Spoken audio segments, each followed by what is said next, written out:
Écoutez, soit, moi, vous savez, aujourd'hui, je vais vous le dire ici, je suis sénégalais, mais comme tout le monde, et je pense qu'il y en a qui l'ont dit sur votre plateau, je déplore qu'il y ait eu cette réaction.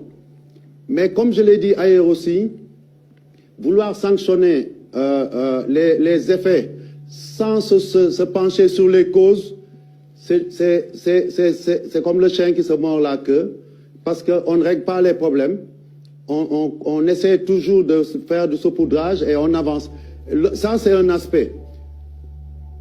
Deuxièmement, si la CAF, à laquelle j'appartiens, estime que il y a eu une situation grave parce que c'était une finale de Coupe d'Afrique s'ouvrir dans le monde entier.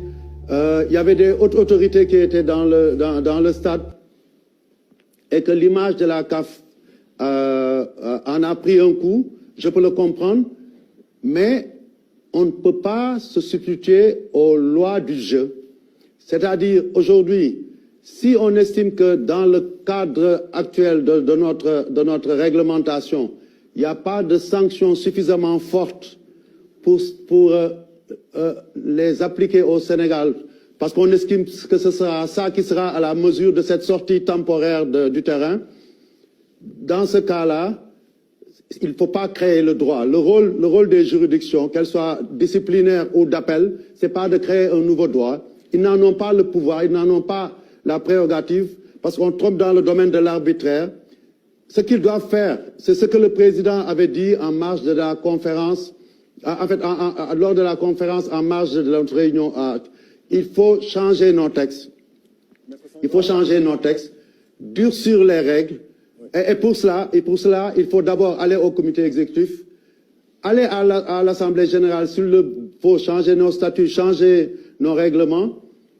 En ce qui concerne la règle de l'IFAB qui veut que les décisions qui sont prises par l'arbitre sur le terrain sont définitives, donc inattaquables, il faut aller convoquer une réunion de l'IFAB suivie d'une assemblée générale qui va valider le changement des lois du jeu en limitant les prérogatives de l'arbitre. Parce que dans le temps du match, l'arbitre jouit de pouvoirs discrétionnaires en ce qui concerne les décisions qui sont liées à des faits de jeu, y compris les buts à accorder ou à ne pas accorder. Le fait de poursuivre un match ou non, ça relève de son impérium. Et enfin, le fait de valider un résultat. Et quand un arbitre siffle la fin du match, dans aucun rapport qui a suivi jusqu'à ce jour, il n'a dit qu'il n'a pas tenu le match jusqu'au bout. Il n'a pas contesté le résultat lui-même du match. Parce que si dans son premier rapport, il avait dit « je conteste cela », je pense que, et juste après le match aussi, s'il avait fait le nécessaire, je pense qu'on n'aurait pas procédé à la remise et on ne serait pas resté 52 jours pour sortir cette décision qui sort de nulle part et qui est une décision, à mon sens, qui excède les compétences du jury disciplinaire. En tout cas, cette décision, maître, je vais vous relancer là-dessus. Cette décision, elle semble avoir libéré la parole. Elle a libéré la parole en Afrique. Est-ce que vous pouvez me permettre? Ouais. Est-ce que vous laissez-moi juste, parce qu'on est là pour éclairer les gens. Laissez-moi juste dire que si on va au fond des choses, l'arrêt du match, l'arrêt temporaire du match ne vient pas du Sénégal.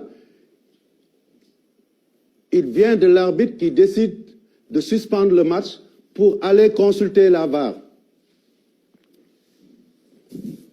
Par la suite, cet arrêt se poursuit parce qu'effectivement, une partie de l'équipe sénégalaise ne revient pas au terrain à la demande du coach, ce qui a été reconnu par le coach.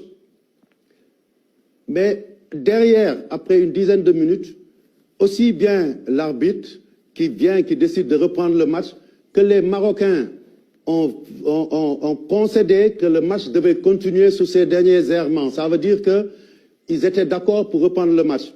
Et on est dans une situation en droit qu'on appelle l'estoppette. L'estoppette, ça veut dire qu'à un moment donné, on fait un choix qui est de dire je peux profiter de telle situation, mais je préfère une autre situation. C'est-à-dire Le Maroc aurait pu dire, je profite de cette situation que le Sénégal est sorti, je fais consigner par l'arbitre ma réclamation. Ils ne l'ont pas fait parce qu'ils voulaient gagner avec la manière, avec un penalty qu'on leur accorde, qu'ils marquent et que l'arbitre siffle à la fin. Mais ça tourne mal.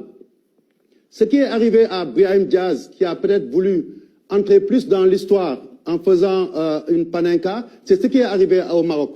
Il se disait qu'on va tout faire pour que le Sénégal revienne sur le terrain, parce qu'en réalité, cette reprise ne profitait pas au Sénégal au début, ça profitait au Maroc. Donc juridiquement, il nous faut faire attention et je suis sûr que